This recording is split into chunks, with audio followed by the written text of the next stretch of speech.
Jatend din mar Waindi e piny mangima Acharya Shri Swamiji Maharaj ochopo e kaunti ma Mombasa kama ochano time limbe mar ndalo 5 e thuoloni mar nyasi mag Disemba.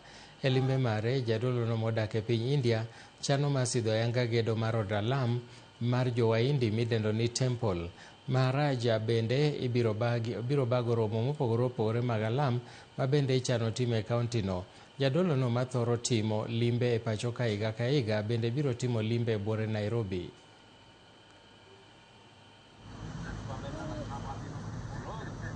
He comes here every year to bless the people and the land of Kenya.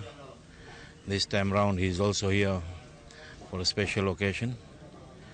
In Mombasa, we're going to do the groundbreaking ceremony of our temple in Nyali.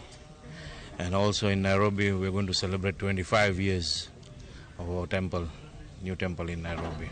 Wakati anatutembelea kila mara tunasoma kitu mpya kutoka kwake na anatufundisha. Kambi mar fwambo gi keyo mar Royal Media Services ochako rieny kende ute mag fwambo ma pacho ka